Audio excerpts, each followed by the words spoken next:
Bismillahirrahmanirrahim. Assalamualaikum warahmatullahi wabarakatuh. Selamat pagi anak-anak, salam sejahtera untuk kalian semua. Om Swastiastu, Namo Buddhaya, salam kebajikan. Jumpa lagi anak-anak dengan Bapak Dupriyo, SPD, SE, MPD, mata pelajaran PPKN. Pembelajaran tetap menggunakan daring, e-learning, online, atau dalam bahasa Indonesia disebut pembelajaran jarak jauh. Mudah-mudahan tidak mengurangi semangat kalian untuk mendapatkan ilmu yang manfaat. Anak-anak, marilah kita awali dengan berdoa menurut agama dan keyakinan masing-masing. Berdoa, silakan. Selesai, kita lanjutkan dengan penguatan pendidikan karakter. Kita mulai anak-anak dengan salam PPK. Salam PPK, cerdas, berkarakter, menyenangkan, hebat, luar biasa. Anak-anak selanjutnya diikuti, kita bersama-sama melaksanakan tepuk PPK. Di rumah diikuti. Tepuk PPK, religius, nasionalis, mandiri, gotong royong, integritas, yes, yes, yes. Anak-anak, pada daring kali ini masih pada bab pertama, dinamika perwujudan Pancasila sebagai dasar negara. Ada 4 KI sebagaimana pertemuan pertama dahulu. Tidak usah saya bacakan. Kita lanjutkan dengan pertemuan yang kedua, kali ini dengan KD yang kedua, dinamika nilai-nilai Pancasila sesuai dengan perkembangan zaman. Anak-anak, kita mulai dengan pengertian nilai. Nilai itu anak-anak berasal dari bahasa Latin. Asal katanya yaitu valere, yang berarti kuat, baik, berharga. Nilai-nilai yang terkandung dalam Pancasila yaitu nilai ketuhanan, kemanusiaan, persatuan, kerakyatan, dan keadilan. Sebagai ideologi, Pancasila merupakan gagasan-gagasan atau ide-ide yang dijadikan arah dalam mencapai cita-cita. Profesor Dr. Notonegoro membagi nilai menjadi 3. 1. Nilai material, 2. Nilai vital, 3. Nilai kerohanian. Nilai material yaitu segala hal yang berguna bagi manusia untuk kebutuhan jasmaninya. Nilai vital yaitu segala hal yang berguna bagi manusia untuk mengadakan aktivitas. Sedangkan nilai kerohanian diartikan sebagai segala hal yang berguna bagi manusia untuk kebutuhan rohaninya. Kita lanjut dengan pengertian ideologi. Anak-anak, dilihat dari segi bahasa. Ideologi berasal dari bahasa Yunani, yaitu idea dan logos. Idea artinya ide, cita-cita, gagasan, pemikiran. Logos artinya adalah ilmu, pengetahuan. Jadi ideologi adalah ilmu tentang ide, cita-cita, gagasan, pemikiran. Adapun pengertian ideologi menurut istilah disampaikan oleh banyak pakar. Salah satunya adalah Side de Tracy. Beliau mendefinisikan ideologi sebagai ilmu tentang pemikiran manusia yang mampu menunjukkan jalan yang benar menuju masa depan. Pakar lain ada juga yang mendefinisikan ideologi sebagai gagasan yang tersusun secara sistematis yang diyakini kebenarannya oleh manusia dan hendak diwujudkan dalam dunia nyata.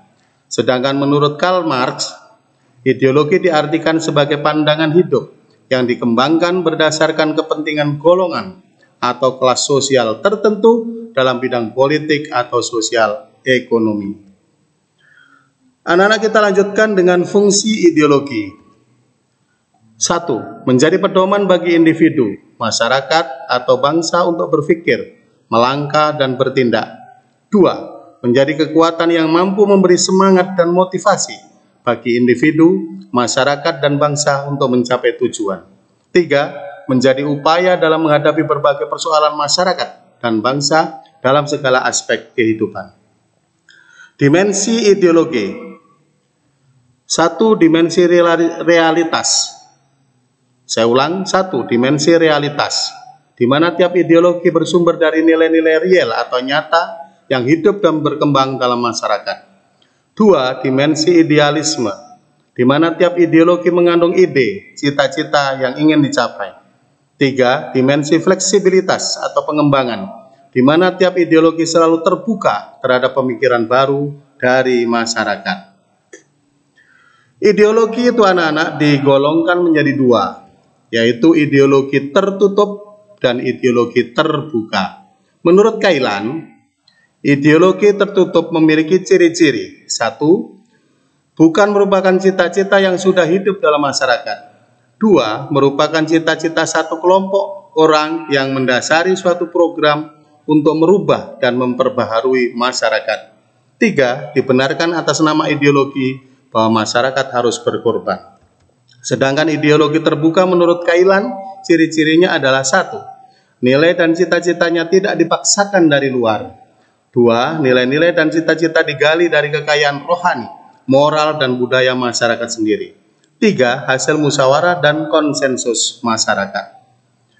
Ada pertanyaan anak-anak, mengapa Pancasila disebut sebagai ideologi terbuka? Jawabannya adalah Pancasila bersifat aktual, dinamis, antisipatis, dan senantiasa mampu menyesuaikan dengan perkembangan zaman, pengetahuan dan teknologi, serta dinamika perkembangan aspirasi masyarakat. Nilai-nilai yang terkandung dalam Pancasila sebagai ideologi terbuka. 1. Nilai dasar Pancasila merupakan hakikat, makna, atau esensi yang terkandung dalam Pancasila itu sendiri. 2. Nilai instrumental Pancasila adalah parameter, panduan, atau koridor yang memungkinkan kita untuk mewujudkan nilai dasar tersebut. 3. Nilai praksis Pancasila adalah perwujudan dari nilai dasar dan nilai instrumental dalam kehidupan berbangsa dan bernegara sehari-hari. Nilai praksis dari Pancasila selalu berubah-ubah seiring dengan perkembangan zaman dan juga perkembangan dari nilai-nilai instrumental yang menjadi dasarnya.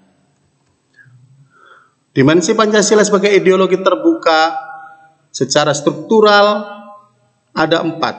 1. Dimensi idealistis, 2. Dimensi normatif, 3. Dimensi realistis, 4. Dimensi fleksibilitas. Dimensi realistis bermakna bahwa nilai-nilai dasar yang terkandung dalam sebuah ideologi secara nyata atau real berakar dan hidup serta berkembang dalam masyarakat suatu bangsa. Ideologi ini dengan demikian bersumber langsung dari nilai-nilai luhur budaya serta sejarah.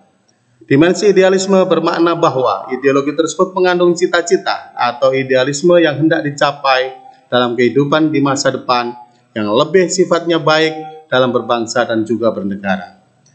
Dimensi normatif bermakna bahwa nilai-nilai yang dikandung oleh suatu ideologi, dalam hal ini adalah Pancasila, dijabarkan dalam sistem normatif, sebagaimana yang kita bisa jumpai dalam bagian pembukaan Undang-Undang Dasar 1945 yang mengabadikan 5 sila Pancasila pada alinea keempat.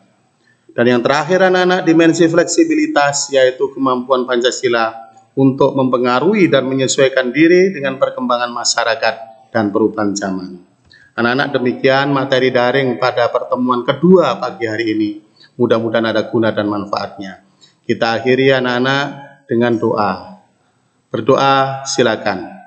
Selesai, saya ingatkan jangan lupa klik kehadiran Anda dan jangan lupa pula selesaikan dan jawab tugas pada pertemuan kedua PPKN hari ini dan jawaban Anda kirim ke Google Classroom. Wassalamualaikum warahmatullahi wabarakatuh.